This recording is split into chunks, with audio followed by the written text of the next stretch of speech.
Vai recorrer da prova prático-profissional do exame de ordem, prova da OAB?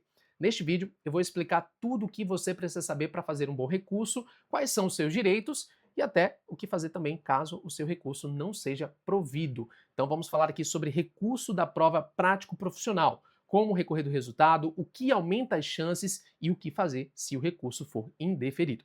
Meu nome é Marcílio Ferreira, eu sou advogado atuante no campo do direito público há mais de 10 anos e estou aqui para explicar os seus direitos no nosso canal. Aproveite, deixe o seu like e se inscreva para receber outros conteúdos como esse.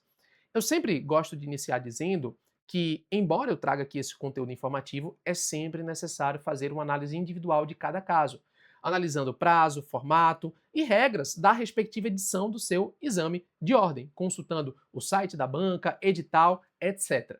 Isso porque recurso não é garantia de aprovação. Recurso é o exercício de um direito legítimo que você tem, inclusive conforme o edital, e que deve observar certas regras.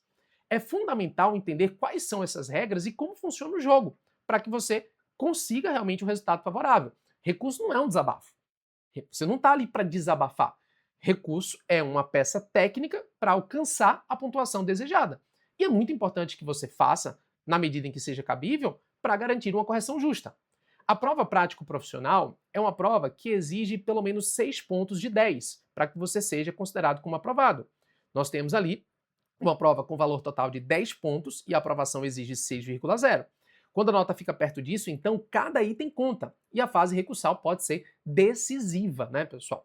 Muita gente acaba ficando nessa etapa porque atingiu ali uma pontuação de 5,7, 5,3, 5,2, 6,7, 6,8, 5. Essa pontuação muito próxima normalmente indica a possibilidade de alguma coisinha estar errada e você poder recorrer para conseguir a sua aprovação. E tudo isso começa com a análise de alguns documentos.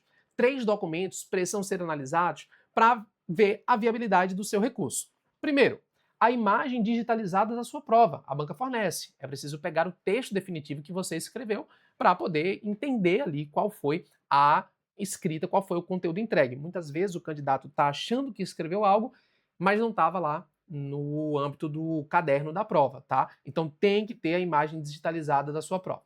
Além disso, padrão de resposta definitivo, que a banca espera. Ela divulga esse padrão de resposta definitivo, inclusive antes do espelho de correção, que é o documento que vem depois, contendo ali o seu nome e a pontuação que você conseguiu em cada item. Então é preciso ter esses 3 documentos, né? Como já dito aí, a imagem digitalizada, o padrão de resposta e o espelho de correção. Para quê? Para fazer um cruzamento disso e o recurso vai nascer então da diferença entre o que você escreveu e o que o espelho exigia. Muita gente erra aqui, porque quer fazer um recurso como antigamente, citando doutrinador, citando uma jurisprudência com emendas e tudo mais, o que a banca não analisa. O papel da banca é uma análise hoje que ela é comparativa entre o que foi dito na prova e aquilo que consta do espelho de correção e o padrão de correção, tá? Então, quais são as regras que mais reprovam o recurso, né? Vamos dizer assim, que mais indeferem ali o recurso? Algumas coisas que são básicas, mas que você tem que observar.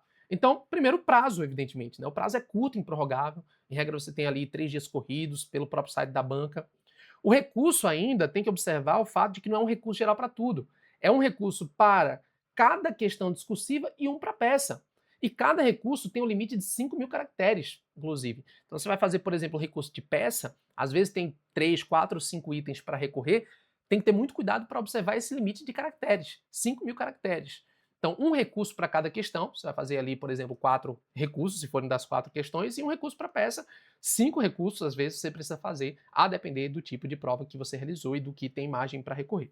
Nunca se identifique no texto, nome ou inscrição no texto do recurso gera indeferimento liminar, então o recurso precisa ser, como a gente chama, de recurso anonimizado, tá? E guarde o número de protocolo, sem ele o recurso ali não é considerado como interposto. Então, às vezes você acha que protocolou e não protocolou, sempre guarde ali para que você tenha a confirmação de que você de fato fez o recurso e ele foi protocolado, tá? A ideia, pessoal, é que o recurso atenda fielmente às regras para que você não tenha nenhum problema e depois tenha que questionar, ou mesmo tenha perdido a oportunidade.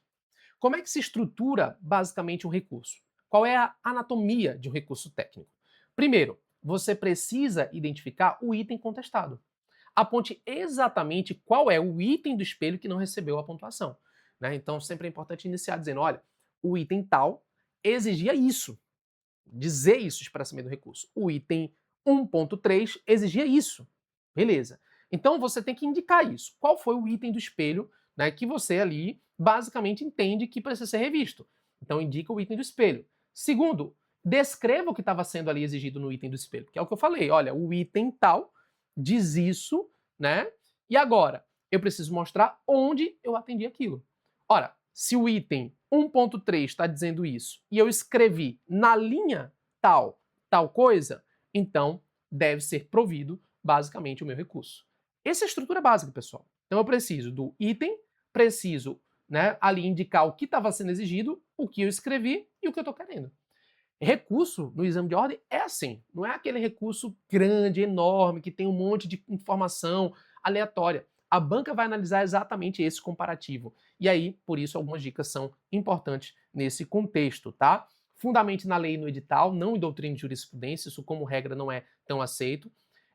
A banca ignorou o que eu escrevi, aponte a linha exata onde o argumento aparece, né? Então eu gosto muito de transcrever, indicar o número da linha e transcrever trechos. Resposta certa em lugar diferente do esperado, mostre que o conteúdo está lá, isso é muito comum, tá? Muitas vezes a banca deixa de corrigir, mas estava lá. Por exemplo, na peça. A banca colocou como um dos primeiros critérios e a argumentação não apareceu no início da peça, veio mais no final. Ela deixa de pontuar, mas porque ela não viu, não é porque você não escreveu. Então é interessante isso. Erro material também pode acontecer, soma ou nota que não bate no espelho, tá? Ampliação do padrão ou pluralidade de resposta, às vezes é possível que isso venha a acontecer e seja objetivo e respeitoso. Recurso ofensivo é indeferido de plano. Não adianta ficar querendo ofender a banca porque, repito, o recurso não é desabafo.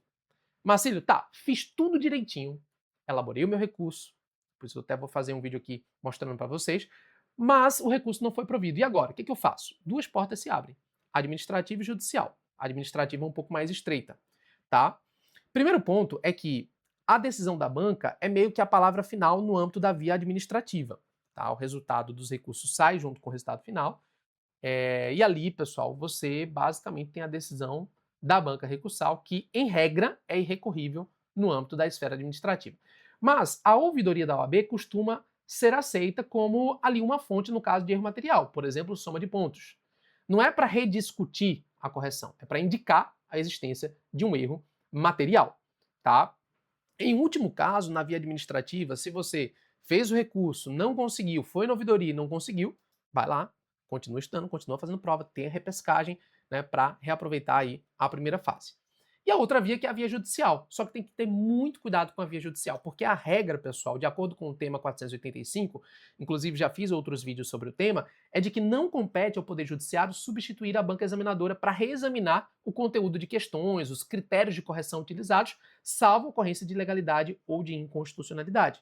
Então, a porta de entrada para, às vezes, judicializar a questão é essa parte final, salvo ocorrência de ilegalidade ou inconstitucionalidade. Então, somente deve ser utilizado o Poder Judiciário de maneira excepcional para controle de legalidade.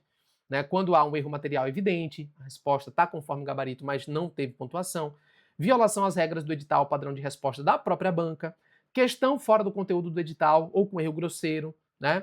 E até indeferimento do recurso sem motivação, uma decisão genérica e evasiva. Também pode dar ensejo a controle de legalidade. Mas precisamos ter muito em mente que a regra é que o Poder Judiciário não faz correção, né? Não faz recorreção, não é uma segunda banca. O Poder Judiciário faz análise de controle de legalidade, que, como regra, é através ali de mandado de segurança, né? Ajuizado contra o Conselho Federal da OAB, FGV, na Justiça Federal, com um prazo aí de 120 dias, embora também seja possível ação pelo procedimento comum, tá?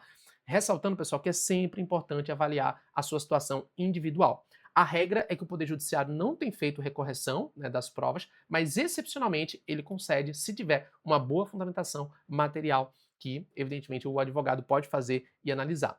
A análise sobre valer ou não a pena entrar na justiça, né, para discutir isso, depende de vários critérios, como a distância dos 6 pontos, o prazo, o tipo de vício, né, se compensa às vezes aguardar a repescagem, a prova documental e até o custo-benefício de uma eventual ação. E aí, por isso, sempre digo, é importante conversar com o seu advogado, entender a sua situação para encontrar o melhor caminho na defesa dos seus direitos. O fato é que a etapa recursal hoje é muito importante e pode fazer a diferença aí no âmbito da sua preparação, tá bom? É isso que eu queria trazer para vocês. Um forte abraço e até a próxima. Valeu, pessoal. Até mais.